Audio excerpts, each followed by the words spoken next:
All right, today we are going to be looking at the Roman Empire. We left off last time with the death of Julius Caesar.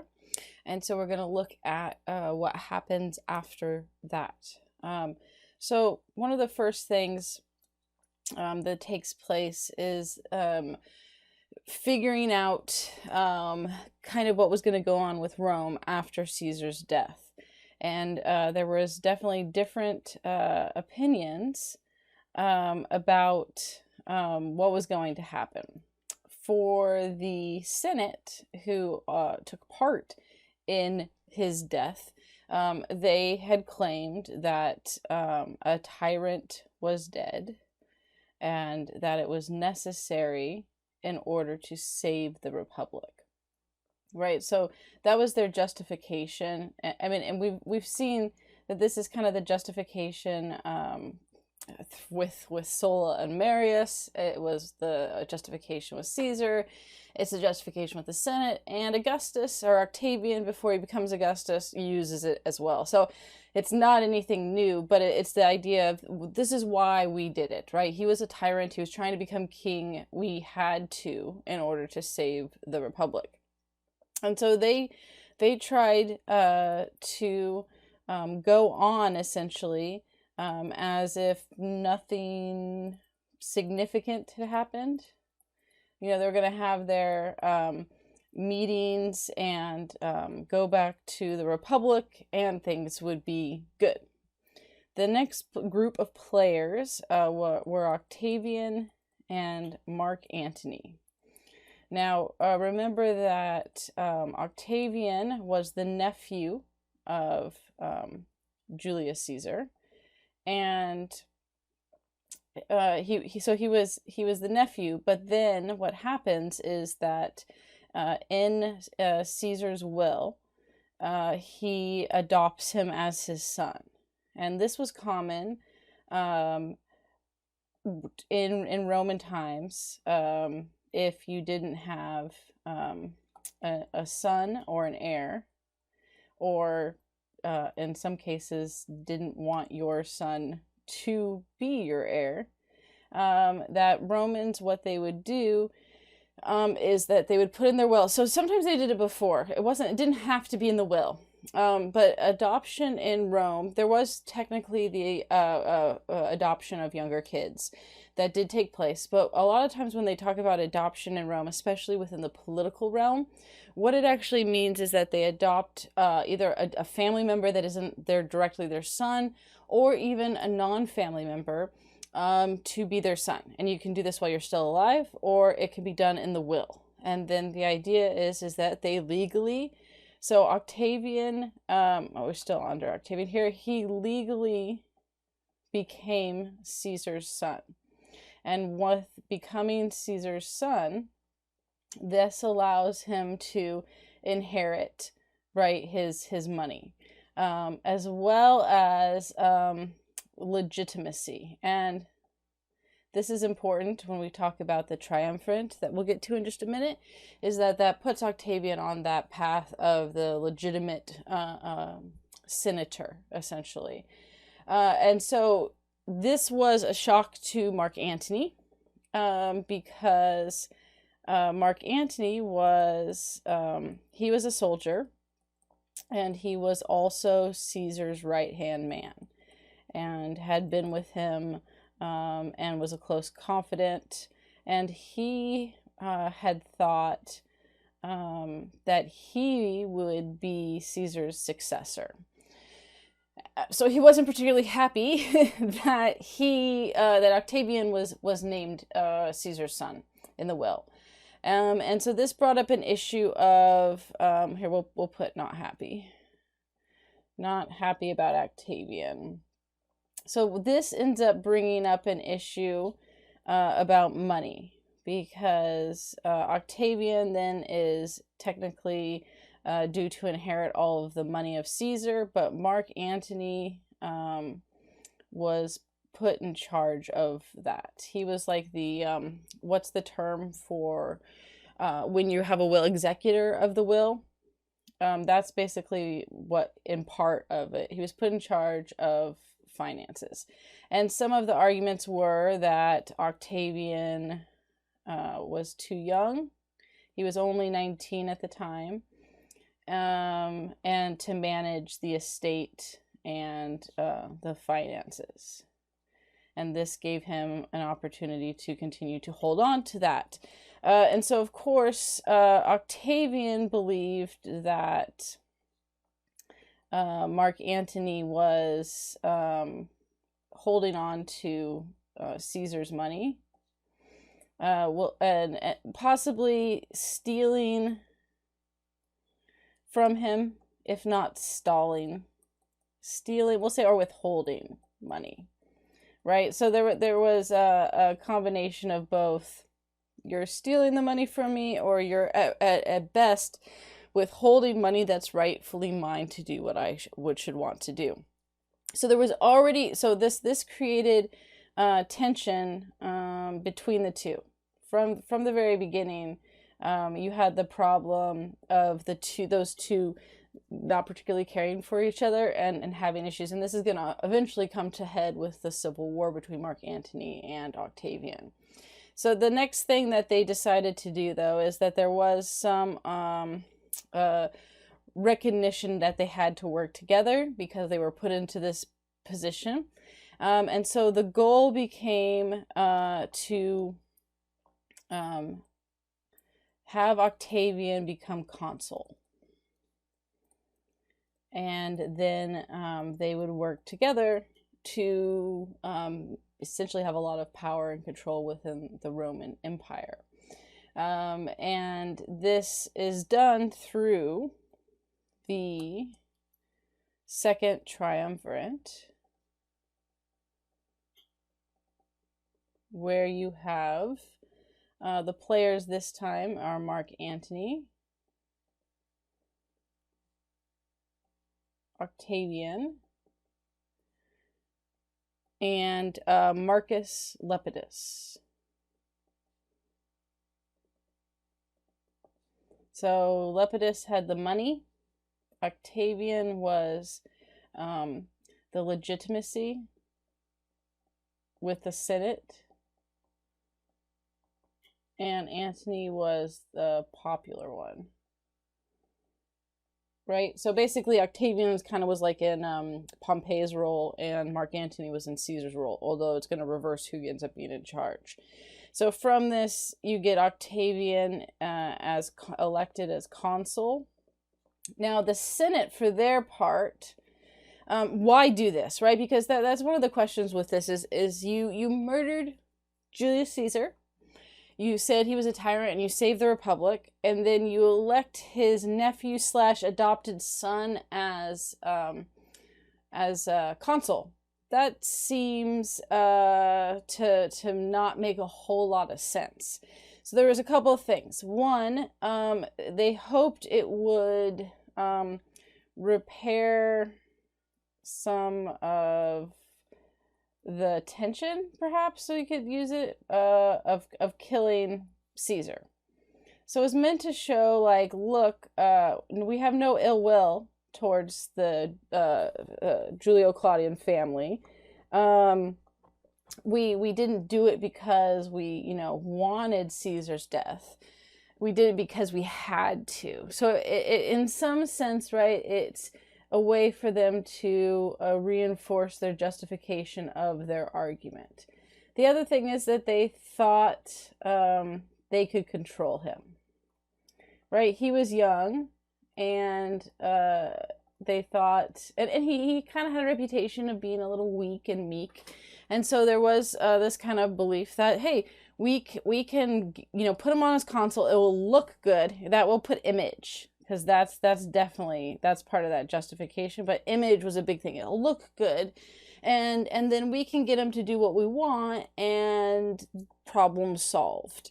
Only Octavian and Mark Antony had other ideas.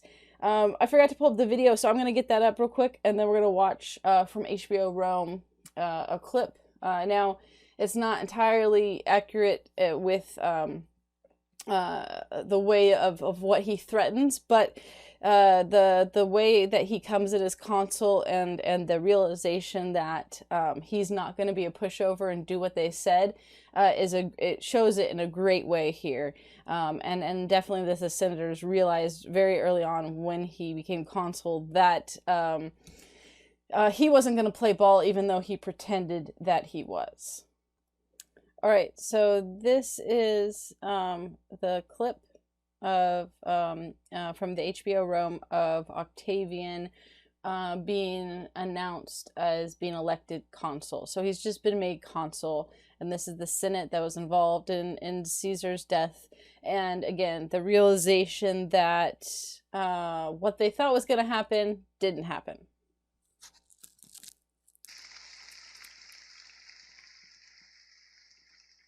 What an auspicious day.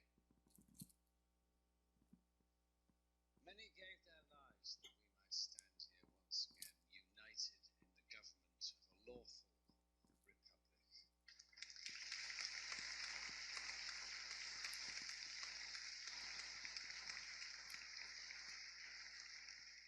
And how fitting that we welcome this new beginning by swearing in the youngest consul in the history of Rome, Gaius Octavian Caesar.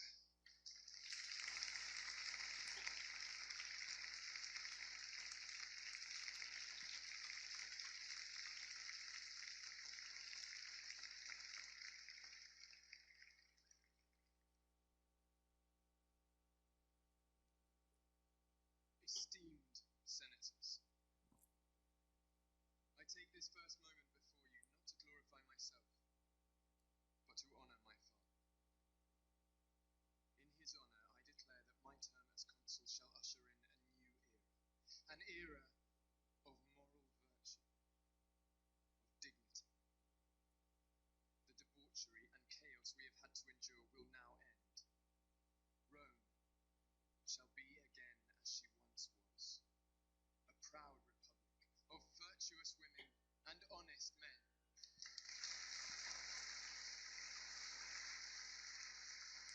I speak to you now, not as a soldier or citizen, but as a grieving son. As my first act in this reborn republic, and in honor of my father, I propose a motion to declare Brutus and Cassius murderers and enemies of the state.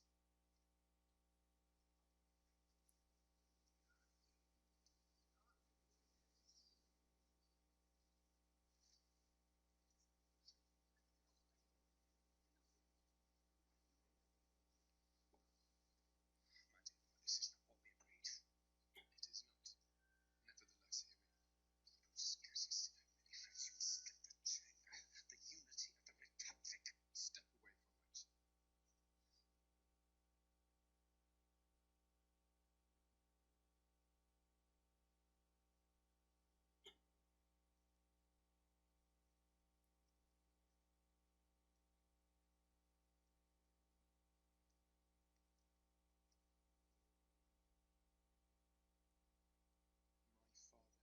on this floor.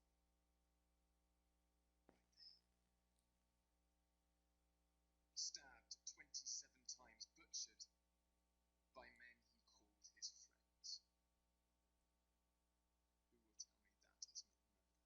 Who will tell my legions, who love Caesar as I do, that that is not murder?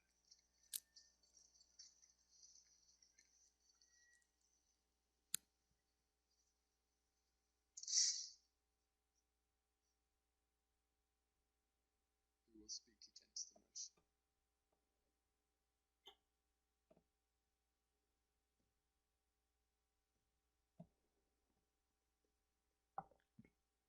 Okay, so that again is not entirely accurate of exactly how it happened, but it does a good job of showcasing the surprise of Cicero and the Senate of the realization that Octavian was not going to play ball.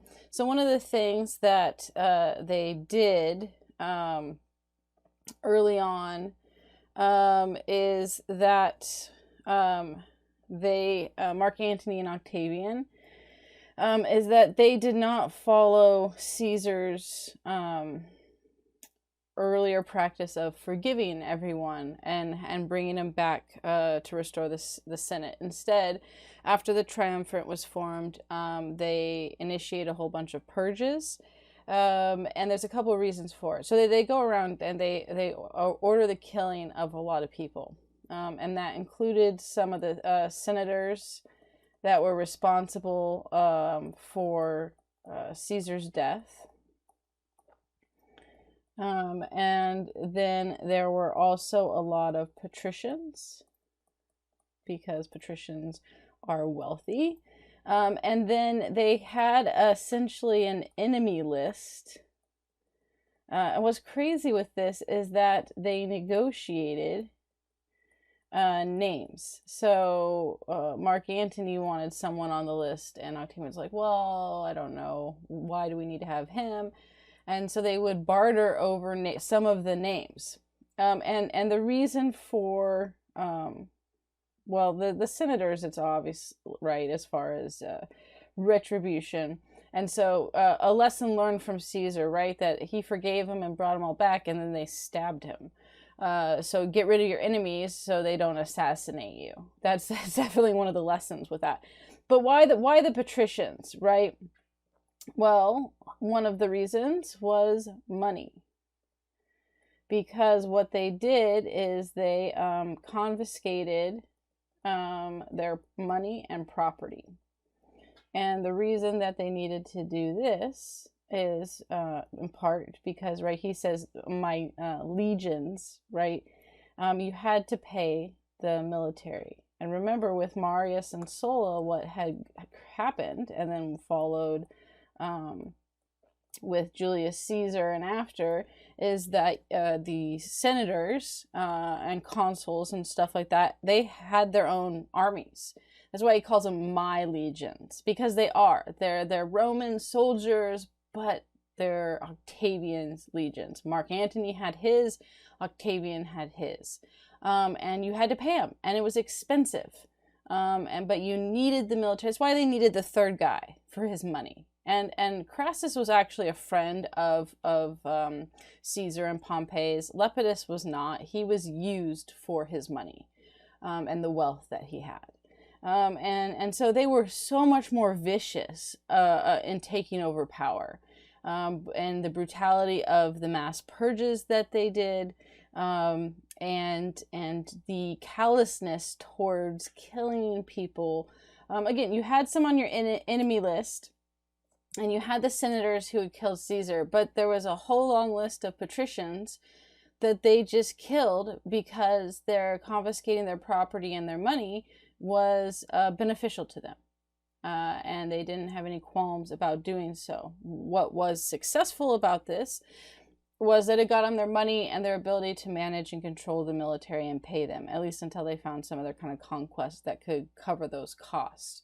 But they needed it in order to secure control over Rome, right? He can be elected consul and kind of get in under the guise that he's going to fall in line with the Senate. But as soon as he breaks from that, you have to have some way to back up your control so the Senate doesn't just walk all over you. Well, the way to do that was to have a military unit that's loyal to you, which then the others can't fight over. So that clip does a really good job of showing that, right? Because then it's like, who will speak out against the motion? And everyone's like, nope. Because the soldiers there pulling their swords out of their sheaths and suggesting that they're going to kill whoever speaks out against it. But it's that idea, I mean, that's what the individual militaries did, is it provided a sense of threat. That if you go against me, I have the military support to end you, essentially. So if you value your life, you're not going to challenge this system. And so, yeah, they were successful. And this puts Mark Antony and Octavian in control. However, they can't get along. and they don't like each other. There's a series of problems that come into play, and they just absolutely can't get along. And so what they decide to do, Lepidus gets killed in this process. It's always the money guy. Like, so if you ever get into a triumvirate and you're the money guy, good luck. But in both triumvirates, right? Crassus and Lepidus were the ones that died. And there were rumors that Lepidus was killed by Mark Antony and Octavian once they didn't need him anymore, so they could just use his money. Where Crassus was killed in battle. He was an actual friend. But nonetheless, it is intriguing that the ones that go are the money guys. So it ends up between just Mark Antony and Octavian. And it doesn't start off right away. First, they have their own fight. And they can't decide what to do. So they decide it's better if they just don't. Basically, it's like, I can't stand you so much. You need to go to a completely different area of the Roman Empire, thousands of miles away, please, because, 50 miles isn't going to cut it.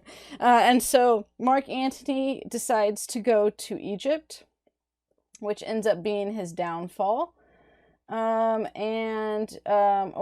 put this, because we're going to talk about Egypt next. So we'll do Octavian first here, so I can write underneath it. Octavian stays in Rome, right? So it's the reverse again of Caesar and Pompey, but this actually this was the good choice this time. And Mark Antony goes to Egypt, which ends up being the bad choice. Now, Mark Antony is married to Octavia, which is Octavian's sister. Right, Romans, it kind of shows you the view of women to a degree. Romans tended to name their daughters just the female version of male names, either of the father or of their sons. So Octavian, Octavia; Julius, Julia; Marcellus, Marcella. So you tended to have daughters that were just this basically the same name, just the female variant of the sons or father. So Octavia is married to Mark Antony, and this is political, and this was common political move of marrying the sister or daughter of someone you're making an alliance with to keep them honest. To cement the alliance. It's meant to hope that there's less likely to betray each other. She doesn't go to Egypt with him. They end up having kids. So again, there is a time period between this of this happens. They have some kids, and then they finally can't stand each other anymore, and Mark Antony goes to Egypt. Of course, when he goes to Egypt, he ends up meeting Cleopatra. And this is the beginning of the end for him. The Romans have a hate relationship with Cleopatra. We already mentioned him with Caesar, but right, she used Julius Caesar and had a relationship with him in order to maintain her independence and a child, Caesarion, with him. And it was done initially to... Well, it was two parts. The first was to secure the throne from her brother and sister. The whole Ptolemaic line, right? Cleopatra, she came from the Ptolemaic line. We'll put from Ptolemy. Ptolemy was, running out of space here for this. Let's see, we'll put it over here. Ptolemy was Alexander the Great's general. And when Alexander the Great died, his generals divided up his kingdom, right? And Ptolemy, wisely compared to some of the others, he took Egypt. And then what you had was a line of Macedonian rulers in Egypt that were the Ptolemaic line.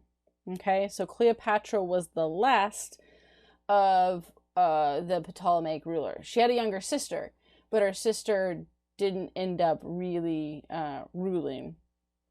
She takes over like really, really briefly, but not really officially.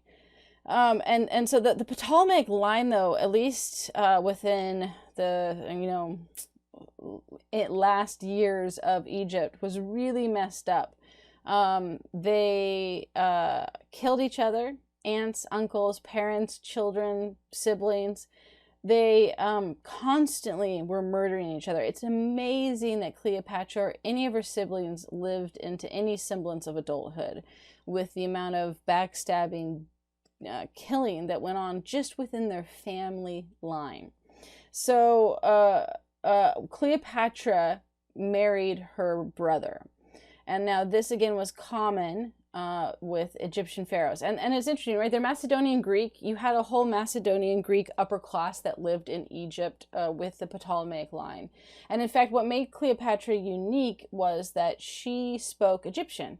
Most of the Ptolemaic line of pharaohs did not. They copied and practiced a lot of the traditional rituals and practices of the pharaohs to try to show legitimacy as rulers of Egypt. But one of the things they didn't do is they didn't learn Egyptian. They spoke Greek. She spoke Greek, but she also learned Egyptian, and she was probably one of the more popular Ptolemaic pharaohs with the Egyptian people, because she tended to embrace the Egyptian life and culture and language more than any of her other relatives did.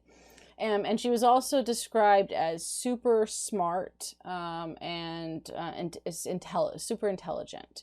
The beauty thing, what's interesting with that is that like the beauty thing was kind of rumors over time. Rome painted her as a seductress, in part because of Julius Caesar. And so once Rome, we'll say Romans, it was, the Romans described her as the seductress and temptress. That was the other one that they used with it. So from this, then you get the rumors of beauty and the idea that she's the most beautiful woman. Because the assumption was that in order to entice and entrap Julius Caesar, she just must have been this amazing beauty. And then that gets put through in like plays with Shakespeare's Antony and Cleopatra, which, by the way, if you have not read Shakespeare's Antony and Cleopatra, it is amazing. It's great. They always have you read Romeo and Juliet in high school. And that's fine. It's good. But if you're looking for like a love story, similar in vein of tragedy, like a romantic tragedy like Romeo and Juliet, Antony and Cleopatra is in that same genre, and I like it so much better. That's the one that they should have high schoolers read. Anyway, Shakespeare reinforces some of those ideas within Antony and Cleopatra in his play, and it just gets perpetuated throughout history. But the reality is that she was incredibly smart, and she used that intelligence to manipulate, to take advantage of, to see situations where it would be beneficial for her. And it's often described, we'll look at a picture in a minute, right, that she was just average looking, but it was her intelligence that beguiled Caesar and Antony, along with maybe the throne and the luxury and the extravagance of that as well. It probably have both of those things kind of played a combination in all of that. Anyway, so she married her brother because that was tradition. It didn't mean that they were sleeping together. A lot of the pharaohs, when some of the pharaohs had sexual relationships with their siblings, others didn't, and they had kids with outside, mistresses, essentially concubines or close to additional wives, as close as that could be with that. And so that there isn't always an expectation that there's a sexual component, but you marry to keep it within the bloodline, and that meant sometimes some did, others didn't. You see, like when like King Tut, when he married his sister, they had a lot of either miscarriages or early infant deaths. And they believe that that was connected to genetic issues through having actual children, which is why often children of the pharaoh, but was not from his wife, who was a sibling, would be the ones that would actually grow up into adulthood and then become the next pharaoh. Anyways, what happens with that is they disagree with policy. So they disagree about policy with Rome and what the Cleopatra and her brother. And so what happens is her brother and younger sister, who I'll throw up the video. There's a good drunk history on the younger sister. Who was, I think, around like 16 at most, maybe even a little bit younger. Anyways, she manipulates the whole situation because she wants to be in control. And so she works to get her Cleopatra kicked out, and then aligns with her brother to for her to take the throne over her Cleopatra. And so brother and younger sister work together. They kick Cleopatra out. And there was some concern that she was afraid for her life, that they were going to try to kill her. So she goes to Caesar. And he was there in Rome because technically by this point, Rome has control of Egypt to a degree. And she convinces Caesar to support her. And with that, there's a little bit of trouble along the way, and Caesar does get bested by the younger sister temporarily, but they take it back over. And so this eventually, she exiles her sister, her brother is killed, and this leads to Cleopatra as the pharaoh of Egypt by herself. And what she convinces Caesar to do, in part because of relationship, in part because of all that she's done with working with him and convincing him, is to be like a tributary state. So technically Rome could have just taken over and controlled it and gotten rid of the ruler, which is what they often did, is they got rid of the main rulers or leaders. In fact, we saw that with the king of the Gauls, right? They conquer him and then parade him around and kill him. Instead of that, she said she got to rule Egypt essentially independently. Right? So you have some tribute to Rome, but otherwise you get to rule independently from that. And that was in part because of Caesar. So when they have a kid, right? What number are we on here with that? B. And then Caesar is killed. That moves us on to Mark Antony. Mark Antony comes into this scene, and he ends up in a relationship with Cleopatra as well. And the idea with what she was hoping was the same purpose. And that was always her purpose, which was to maintain control of Egypt. And, he allowed the same aspect of that as well. They had kids together. And so what happens and why this was important is because it became a scandal, much like it had been for Caesar. It was now a scandal for Mark Antony. But Mark Antony was so popular that, he was this, they're like, well, Caesar did it, so what's the difference? So Octavian spent his whole time trying to drum up anti-Mark Antony sentiment in Rome. But he needed a justification to go to war, because his ultimate goal was to get rid of Mark Antony. And so what he did is that he kept having basically propaganda against Mark Antony, and saying look, he's turning into an Egyptian rather than a Roman. He's acting like an Egyptian. So we'll put that. Octavian claimed he was acting like an Egyptian. This all was not enough to diminish Mark Antony's support.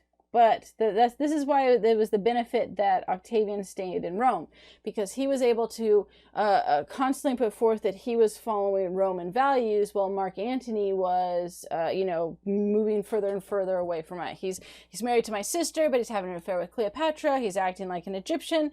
None of this took him down.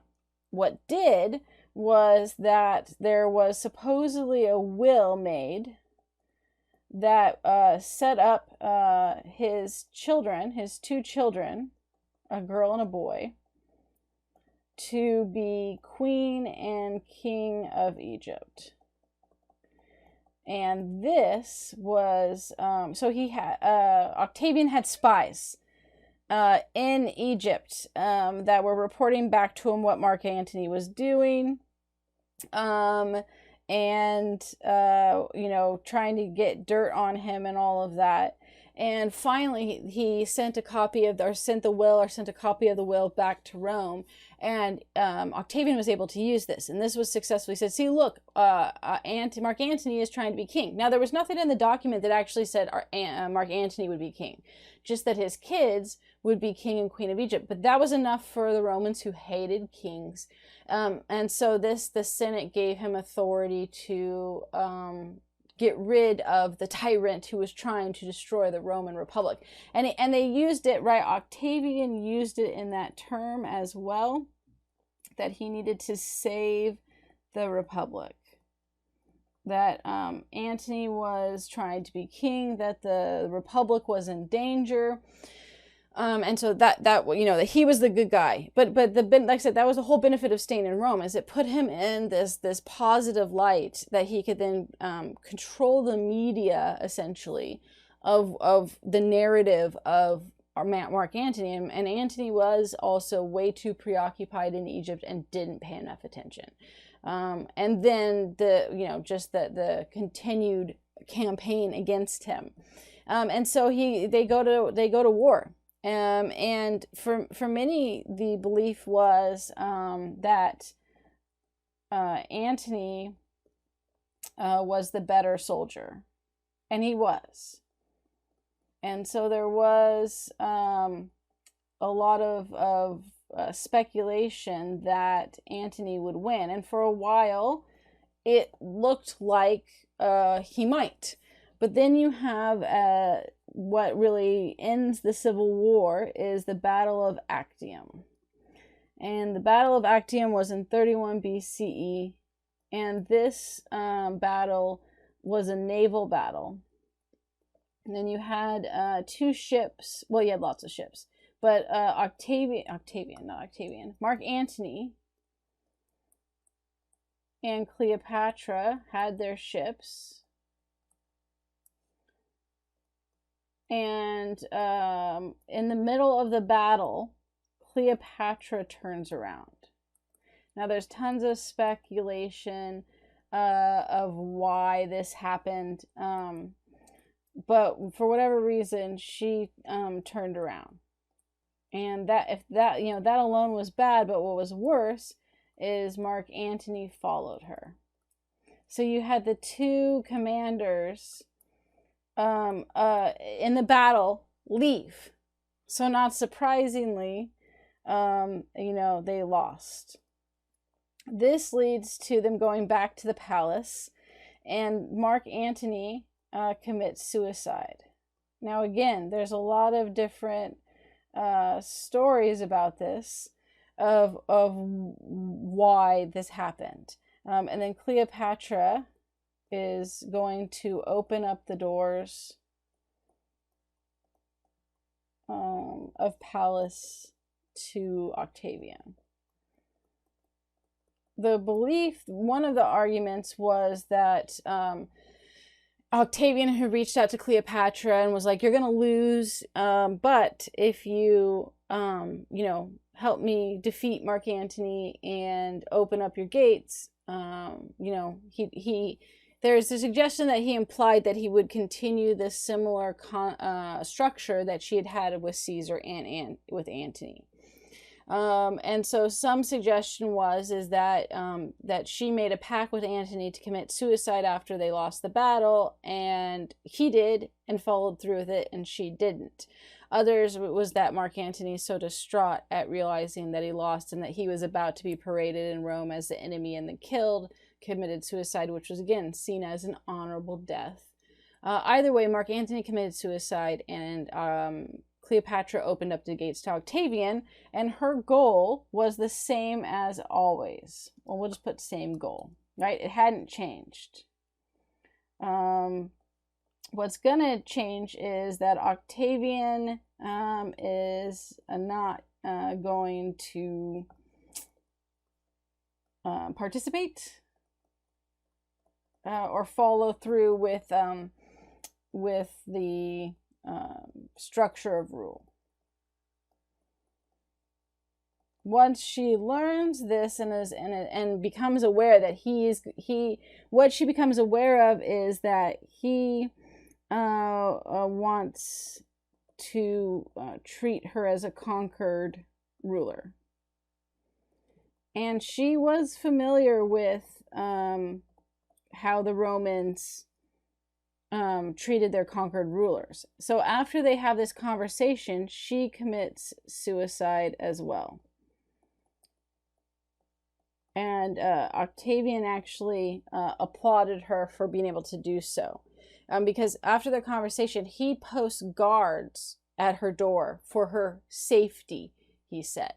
But she knew what it was for, to make sure she didn't leave. And so even with guards protecting her so she didn't escape or kill herself, because he wanted to go and parade her back in Rome, she managed to kill herself, and that thwarted at least those plans. And he applauded her for it, and she requested that she be buried next to Mark Antony, and supposedly he did.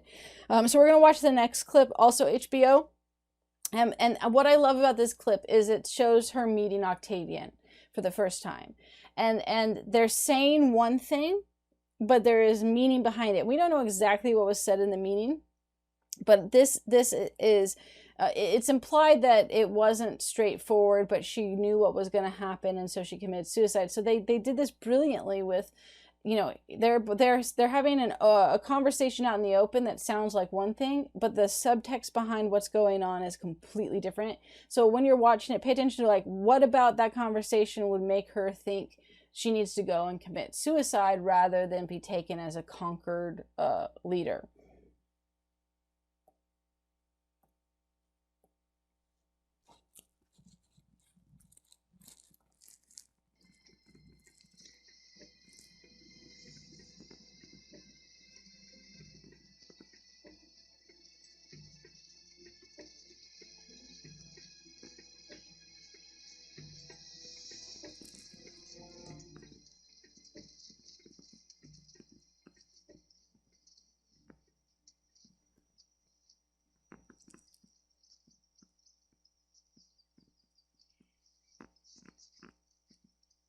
My condolence for your loss.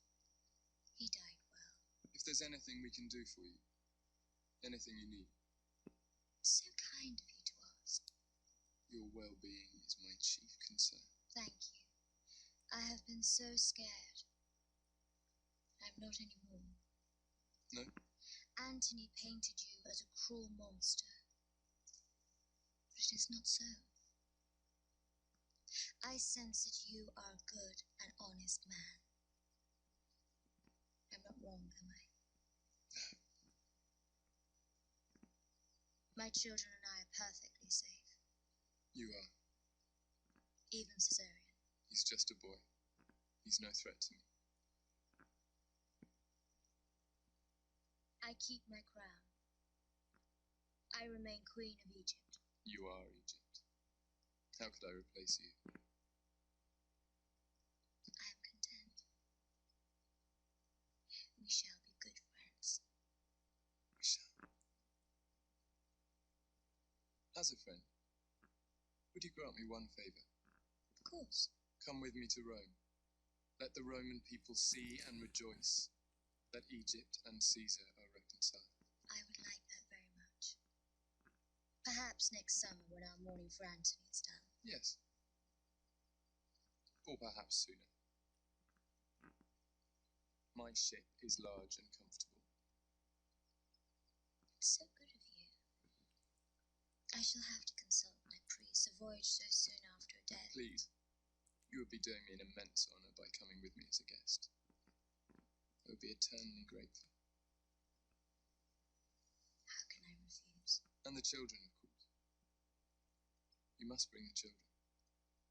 Naturally. Caesarion is longing to see Rome again. Good. We sail tomorrow. So soon? The winds are with us. It would be a shame to delay. Tomorrow.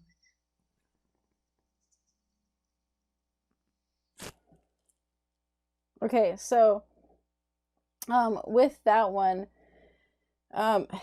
right, they start off and he's like, you're Egypt, how could I, no, you're no threat, Caesarian's no threat to me, you're safe, the kids are safe. And then he says, where it all changes when he says, as a friend, would you do me a favor and come to Rome with me? And she's like, okay, sure. Now, coming to Rome would be fine. If it was within a certain time period. But then he says, why don't we sail, right away? And then she realizes, and then he says, then bring the children, and then let's go tomorrow. He wanted to take her back to Rome right away because she was a conquered leader. And she knew again how Rome treated their conquered leaders, and his insistence on them going back to Rome right away, she knew that meant she was going to be treated as a conquered leader. And that he insisted that the children were going to come as well. So that was then the understanding of, okay, no, I'm screwed with that. And so she commits suicide, and he commends her for foiling his plans. We know that this was his plans because he writes it down and talks about it. It's recorded that he actually praises her for being able to thwart what he really wanted to do, which was parade her around as a conquered leader. So what ends up happening with the children, Caesarion isn't killed right away, but he is because he would be a threat to Octavian. Mark Antony's children are allowed to live because they don't have any claim to the position of emperor, that what it becomes, and Octavia actually raises them. So they do survive. But Caesarion, who is Julius Caesar and Cleopatra's son, does not. And this leaves Octavian as the sole winner of the civil war and now the main leader of Rome. That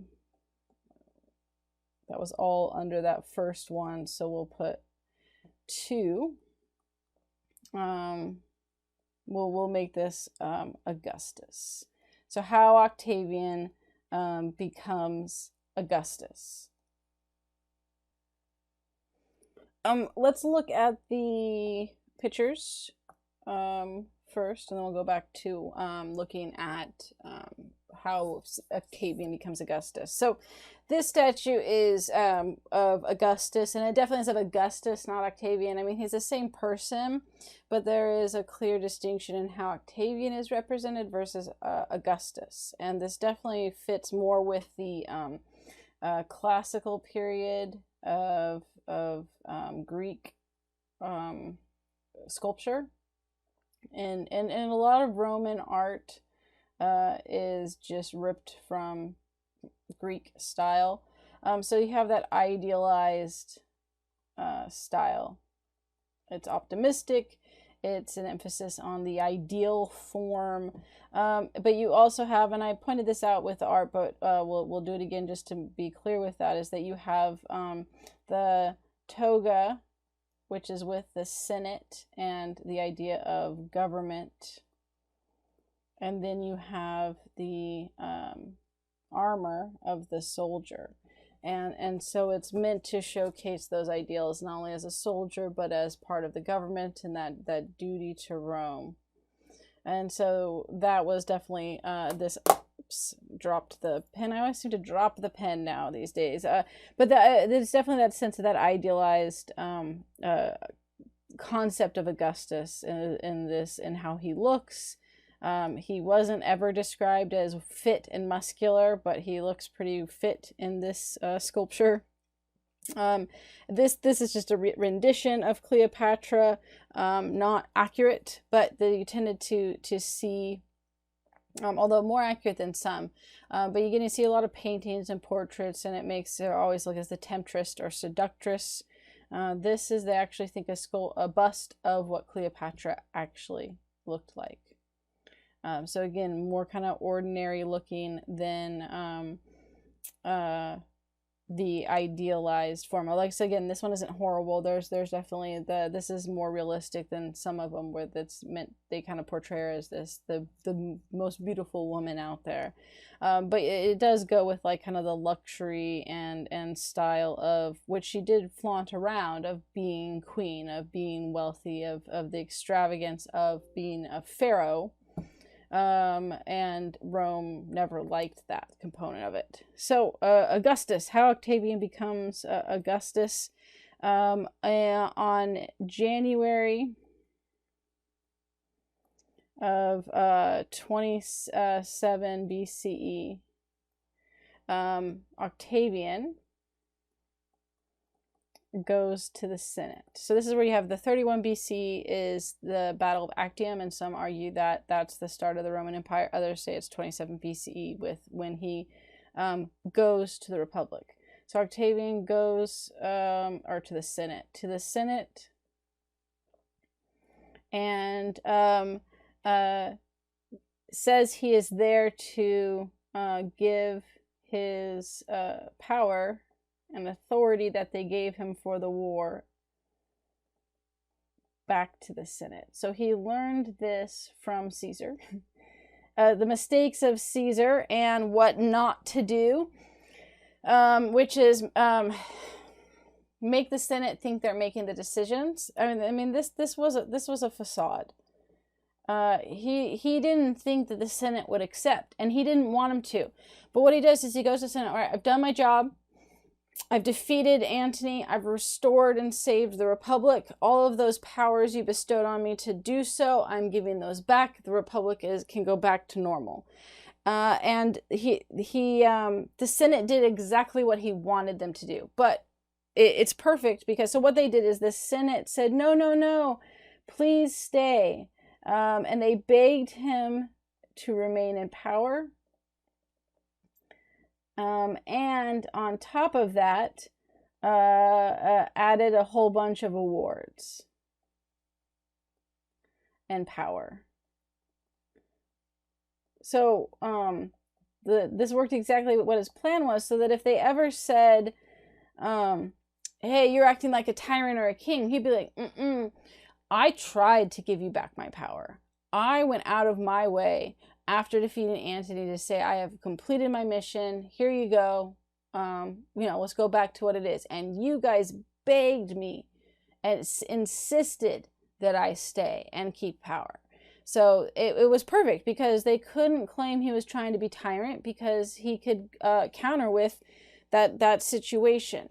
But that was what was learned from it, is to make the Senate think that they're valuable and that they have input and say. And then they won't feel threatened and try to kill you. And so that was definitely, he played that very well. Caesar was just blunt about like what he felt was the Senate as being worthless, and that didn't go well, right? So Octavian and then Augustus learned that you play the Senate, you make them think that they have a say, you give them some authority in areas you don't care, and pretend to give back your power knowing that they're going to reject it, or at least hoping that they're going to reject it. He had a good idea that they would. I guess there was always a potential outcome that they said, okay, but he had insiders that told him that the Senate was going to sway that way. So it would have come as a shock if they were like, if they just been like, okay. And he's like, oh crap, all my plans ruined. But no, they did what he wanted, but he got to keep the facade. The Senate got to keep the facade as well. And maybe it was just the writing on the walls. They were fully aware that he had the authority and power to overthrow the Senate. And so a better option was to play along with the facade, which let them remain in power in some areas and keep their positions, and at least kind of pretend with that you're going with the flow of the Republic, versus challenging that. So it probably was a combination of both things, that they weren't completely oblivious to what was going on, but rather realized that this was the best potential outcome for them that didn't end in death or being obsolete in that process. And so they gave him a bunch of awards. They made him a consul for life. And this is where he moves away from just one consul instead of two. They named him princeps, which was first citizen. It's where you get the period with Augustus is often called the Principate, and that Principate comes from the princeps. Augustus always claimed he liked first citizen best.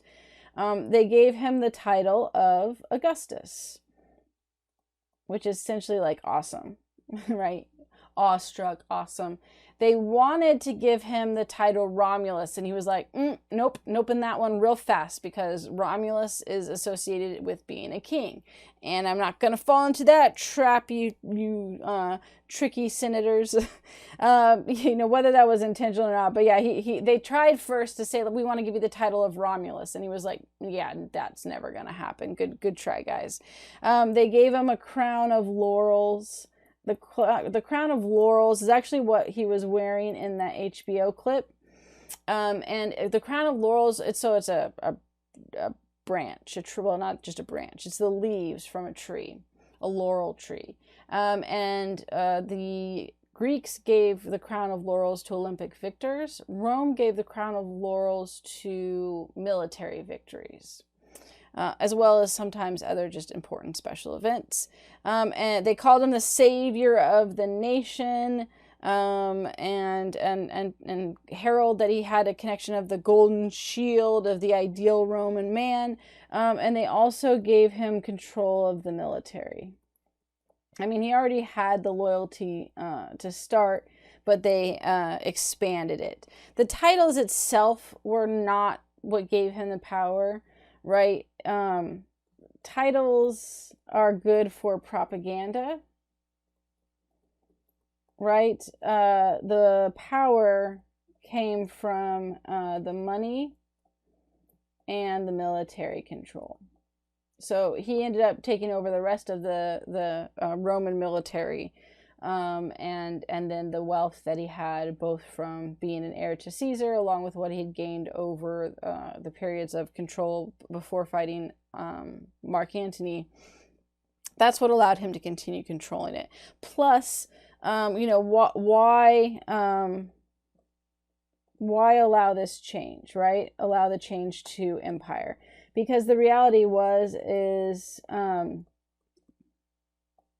Yes, people were aware that now you had an emperor, that the Republic and the idea of the Roman Republic was a facade. But as I mentioned, the Romans loved their facade. As long as they could keep pretending there was a republic, they were happy. But part of the reason why they were okay with this exchange is they were willing, the Senate and Roman people, to exchange some freedoms for security,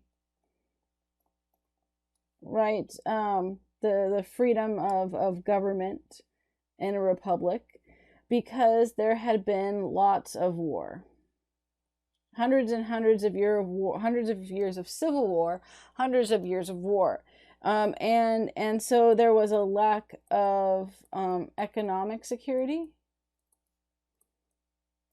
And you could argue a lack of physical security for people in Rome, especially those that were in power.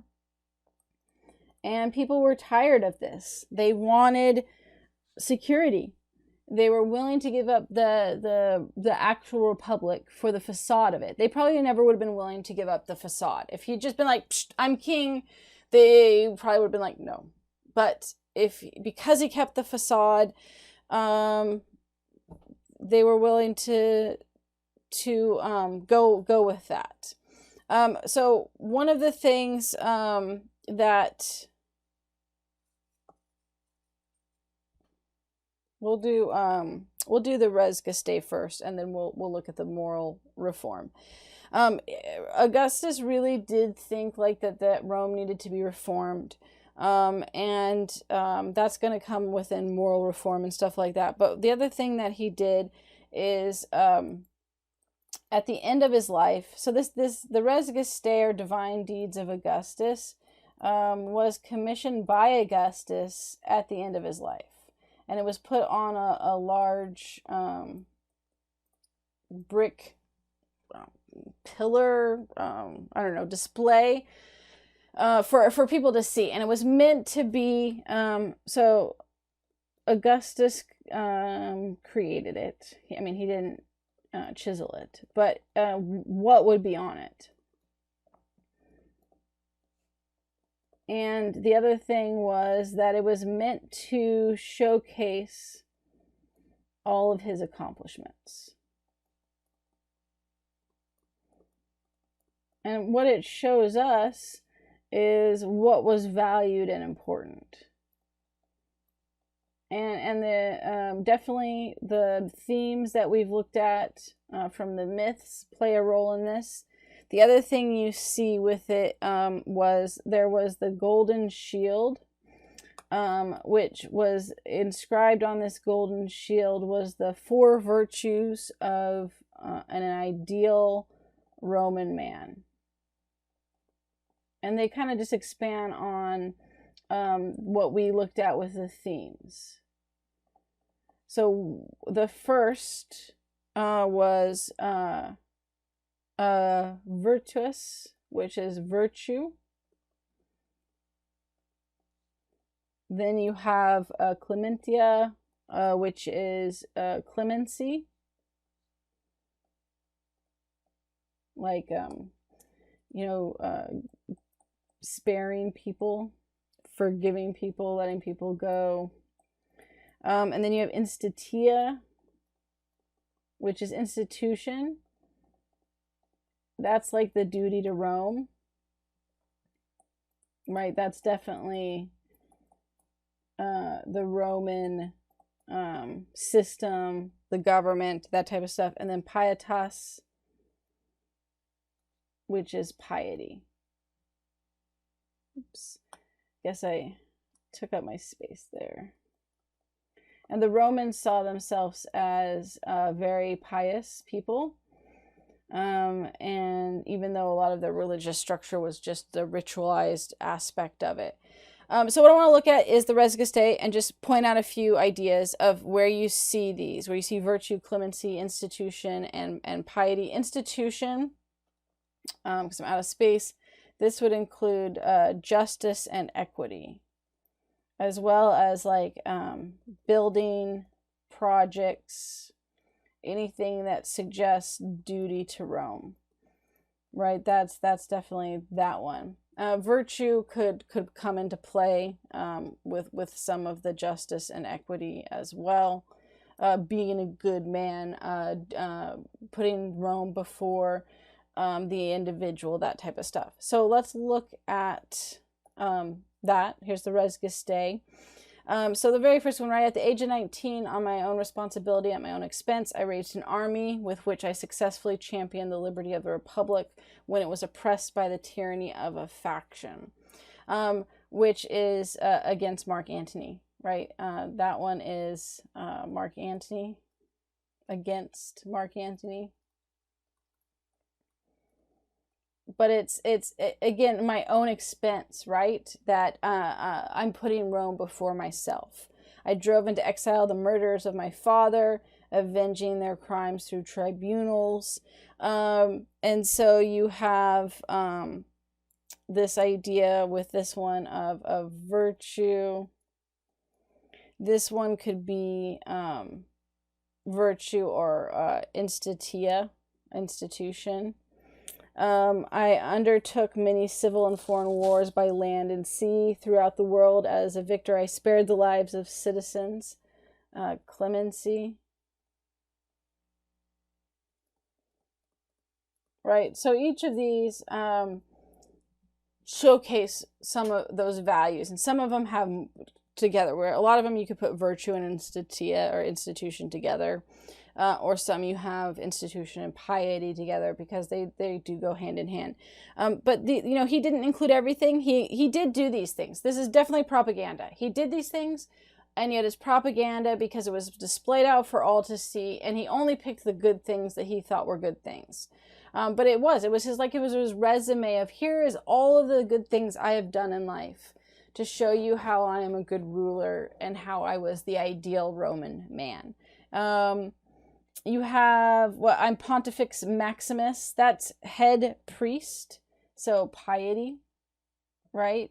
The fact that he was head of the religious structure in Rome. By new laws passed on my proposal, I brought back into use many exemplary practices of our ancestors, which were disappearing in our time, and in many ways I myself transmitted exemplary practices to posterity for their imitation. This was his big thing with the moral laws, and the idea of going back to the good old days, the early republic. Right, the early republic was constantly held up as this ideal, and he argued that they needed to get back to those values. He was very conservative in that aspect. But here, virtue and institution.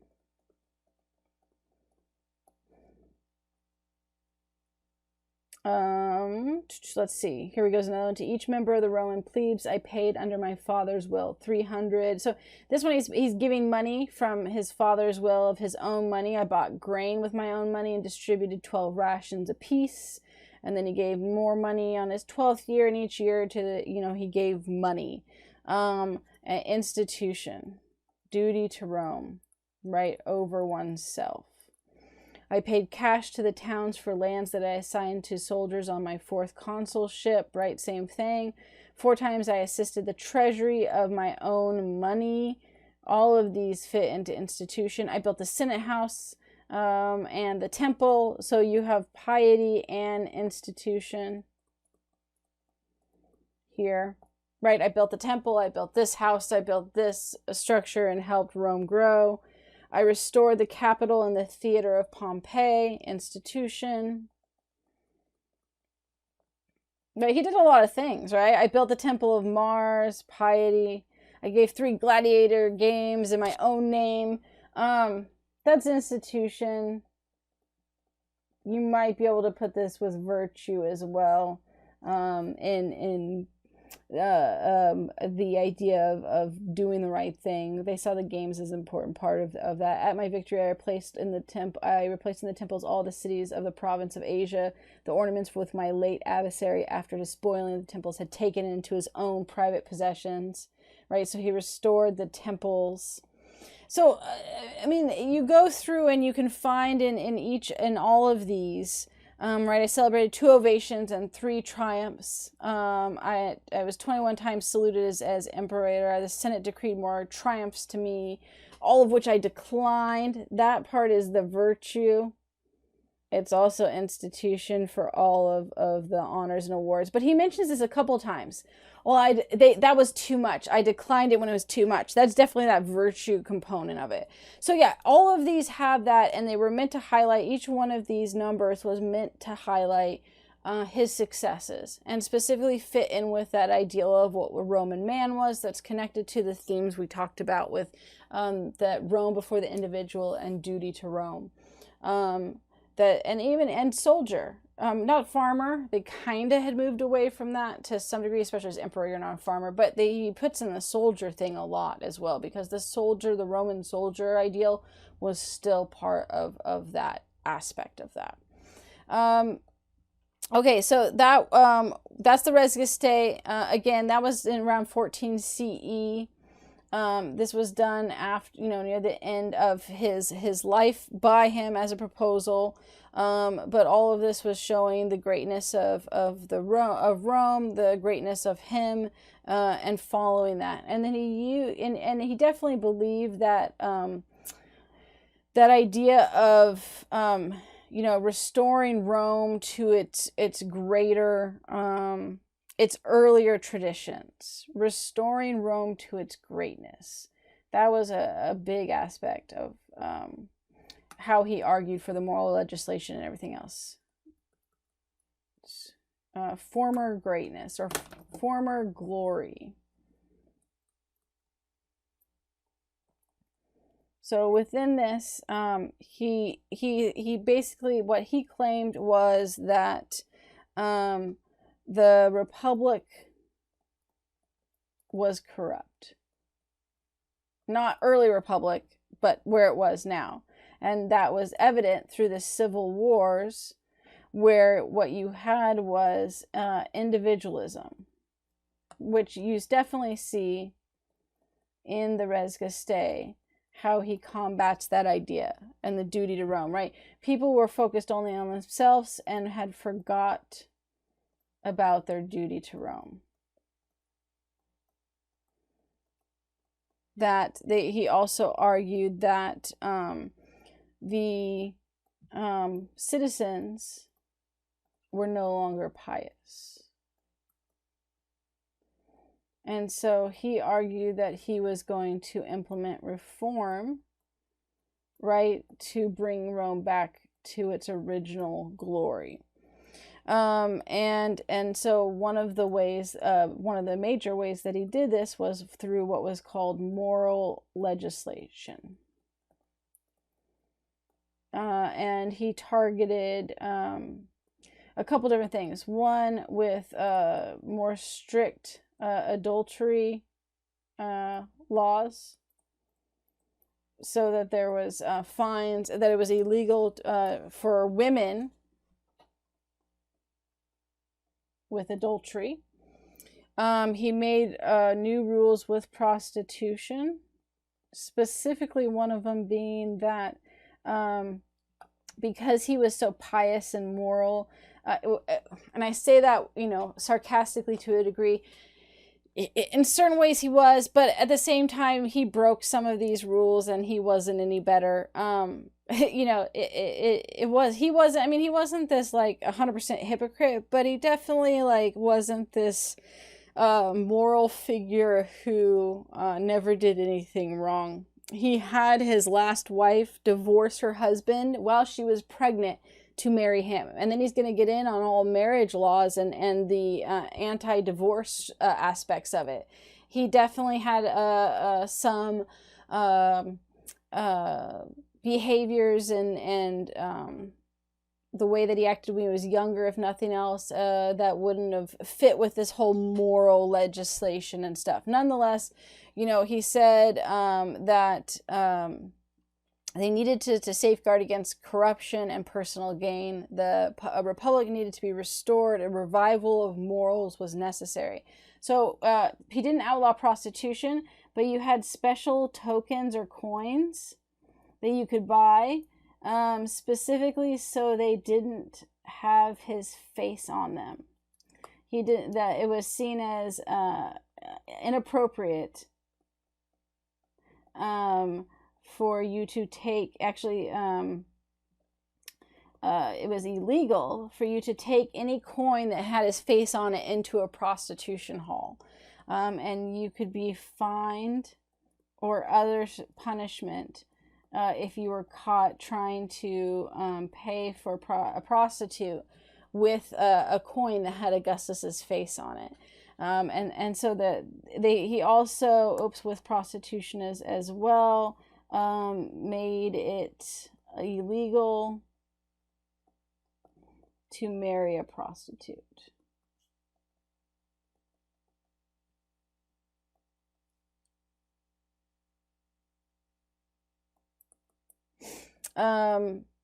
then he had specific marriage laws, which had rules for essentially there was an age range. Men, it was from 25 to 60. Women, 25 to 50 years. You were under these laws, and it made divorce harder. You could still get divorced, but it made divorce more difficult. And part of the reason for this is that Romans did have a problem. The patricians did, the wealthy, right? That they would get married 5 or 6 times because you used marriage. You married off your daughters for political gain or financial gain. And then if a new opportunity came, right, you get divorced and marry someone else. It was all just this political stepping stone for patricians. So it did really get out of hand. So he created the idea that divorce was more difficult to do so that people wouldn't use it as a political stepping stone. Then he also said that you had to be married if you were within these times, within age range, right, that I listed above. And he had rules for if you got divorced, again, harder to do as well. You had, initially it was 6 months, and then people threw such a fit about it that it finalized for 1 year. After 1 year, you had to get remarried, or there were fines. And if you died, the state they got all of your wealth and inheritance went to the state if you were within this age range and not married, or let's say were divorced and it was past a year and you hadn't remarried. Then even if you had children, you couldn't leave your estate to them. So there were fines and taxes that penalized them for not following this. It also was so divorced was 6 months to a year, and a widow went from, it started off with 1 year, right? They got rid of that and moved it to 2 years. So 1 year, 2 years you had between, right, to get married. It also created tax breaks, especially for the patricians, for women who had a lot of children. There were some tax breaks for plebeians. For plebeians, it was if you had 3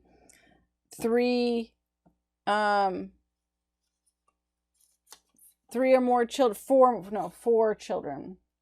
4 or more children. And for patricians,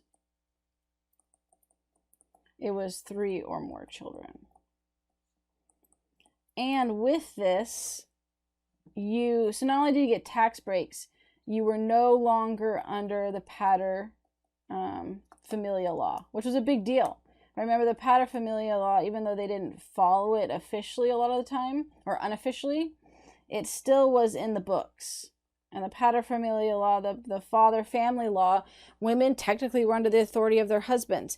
If you were no longer under this authority, they couldn't control you. It was a big deal, besides the tax breaks. And the goal was to get more patricians to have children. Because with all the divorces and political maneuvering and just in general increase in wealth and prosperity, people have less kids. The patricians were not replacing themselves. And so they needed the patricians, that upper class, to have more kids. And this was the idea of, like I said, not having so much divorce, punishing moral deviancy, if you will. He ended up having to exile his own daughter because she kept committing adultery, and so he had to exile his own daughter onto an island.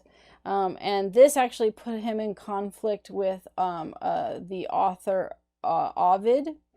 We'll put it under this one here because it kind of goes with the moral legislation. Ovid was a Roman author, And interestingly enough, as much as there was propaganda in the art and literature where Augustus commissioned artwork to present his ideals, there was not a lot of censorship. And you only have to look at Juvenal's satire, where he mocks a lot of these Roman customs and the idea that they were all virtuous and stuff while really doing all these devious things, to see that this was allowed. However, Ovid made fun of his daughter. And this was well read and discussed, and so he was forced into exile, which he regretted for the rest of his life. And so Augustus did take offense when it targeted his daughter, probably a sore subject with having to exile her. But it was one of the few books which he actually censored. Almost everything he let go, even though he did try to commission artwork to support those ideas. Ovid spent the rest of his life in exile trying to get back in the good graces of Augustus, and then later Tiberius trying to get back to Rome, which he never did. Sad for him. Ovid wrote the Art of Love and Metamorphosis, which is his two most well-known and famous. So these are books. Okay, so what Augustus ends up creating is, of all of this, is the Pax Romana, the Roman peace. What are we on? E here. And it was a period of unprecedented peace. The Romans had been in these civil wars and fighting for a long time. Roman peace in Rome, right? They still are going to fight and expand externally, but so there is still external war and expansion. But the idea that there was not going to be civil wars and conflict in Rome. And he created a stable and secure government, which was mostly made up of the emperor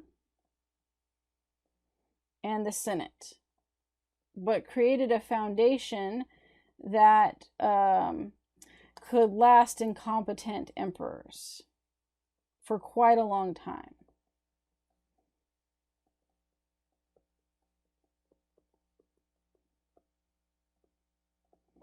And you definitely have quite a few. So after his death, and I put the list up for that, you have the Julio-Claudian line. And those were connected to Julius Caesar, right? And so if you have Augustus first, he ends up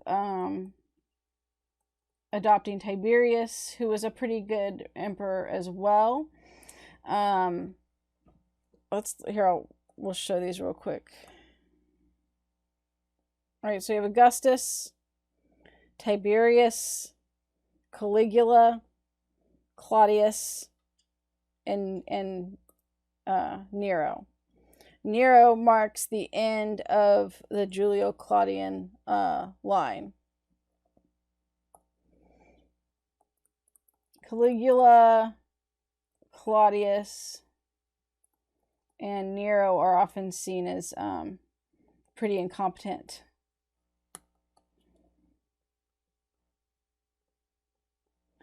And then you have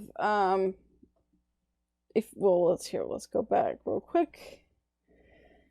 You have a variety of the Vesuvian line, Galba, Otho, and then you have the Flavian line. I mean, technically Galba and Otho were connected, but they're not the immediate connection to Julius Caesar. Then you have the Flavian dynasty. Then they weren't horrible, but they weren't seen as good as the next. So what's interesting is the 5 good emperors, they put it as the adopted emperors. And I'll explain that in just a minute. These emperors were not good. And even the Flavian dynasty, there were emperors that really didn't know what they were doing. The 5 good emperors, why they were seen as good is because they picked based on merit. So you picked who was good based on who should be emperor. This ended with Marcus Aurelius, when his son. So you have, these were the 5 good emperors. They were seen as really good because they actually knew what they were doing, and they were picked for the quality. Domitian, Nerva, Trajan, and Trajan we saw, right? This is with Pliny. Oh, it's not gonna let me do it. Trajan's with Pliny the Younger. And then you have, let's go back to where we were. So yeah, all the letters, right, to Pliny the Younger to Trajan. That's during the 5 good emperor period. There's Trajan. Then you have Hadrian, who built the wall in England. Antonius Pius, Lucius Verus, Marcus Aurelius. And then he breaks it with his son Commodus. So Marcus Aurelius was the last. And then for whatever reason, his son becomes emperor. And that breaks the streak of picking someone who is good. And his son Commodus was a horrible emperor. So bad that he ends up getting choked to death by his own wrestling coach. So he was not well liked at all. This is going to lead into the Seven Dynasty, but eventually we're not going to talk about them. It's going to lead to a lot of different emperors, and eventually the Barrack Emperors. And the Barrack Emperors are a series of emperors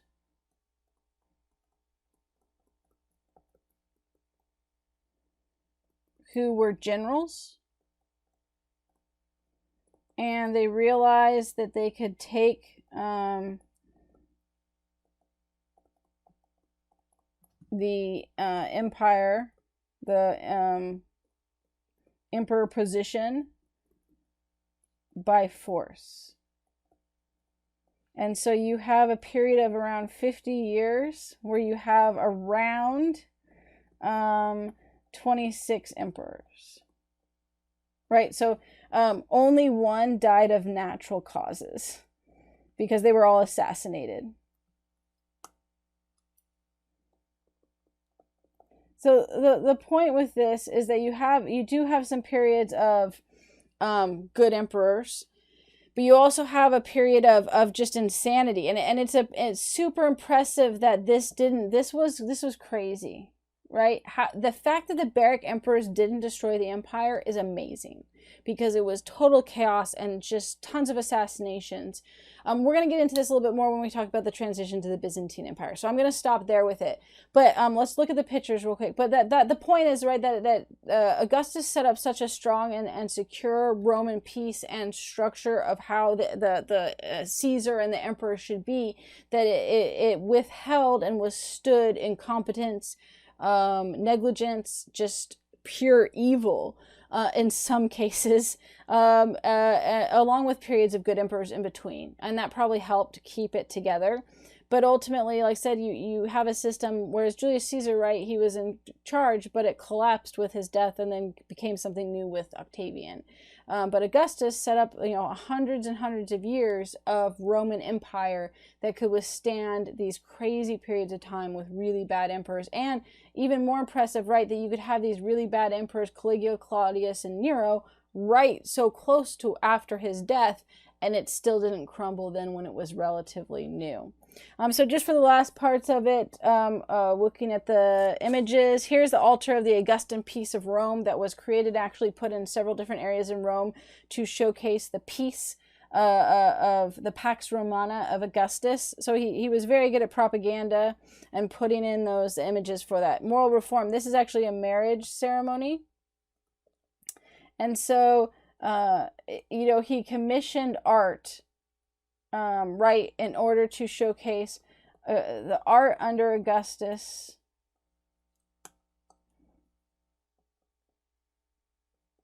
was meant to reinforce his ideals and values he wanted. And so you see this emphasis on marriage, motherhood, virtue and piety, along with the duty to Rome, soldier, and Rome before the individual. All of these things he wanted to highlight and encouraged commissioned art to show. These are the prostitution tokens, right? So there's Augustus's face is not on them. It's actually somewhat explicit and graphic of showcasing that this is what you would take in to pay for a prostitute. These are the coins that have Augustus's face. So these were all the ones you could not take in to pay for a prostitute because it had Augustus's face on all of them. And the idea was that that was degrading Augustus to use the coins with his face for prostitution, especially with his moral reform. And here you have again motherhood and idealizing it. And then this is not the original Res Gestae, by the way. It's too nice. The original Res Gestae is deteriorated quite a bit, but they re-put up the Res Gestae. But the idea was it was in this large tablet-like, wall structure with all of what we read on it, engraved in stone. So the original Res Gestae was like that too. This is the newer, nicer version. But when it was new, I'm sure it looked really nice with the original Res Gestae as well. That one, just like I said, had, test of time, stone invaders and other things and elements. You don't have a nice new one this way. But this gives you a good reference of that idea. If he put it, it was in public, it was big, it was meant to be seen. And then here is Ovid, just since we talked about him being exiled. You have the image of Ovid, who, poor Ovid, got the short end of the stick with getting exiled and then desperately trying to get back into Rome and failing. In part, because he got targeted by Augustus because of Augustus's daughter in the situation there. But it's unfortunate because, like I said, Juvenal's satire was you could argue even worse in showcasing the hypocrisy of this moral reform and virtue compared to what real Romans were like, and somehow he still ended up being the one that was exiled, and wishing and desperately trying to go back to Rome. Okay, so that's where we'll end. We will look at early Christianity in the Roman Empire next, and then we'll look at the very end of the Roman Empire in the West and the transition to the Byzantine Empire after that.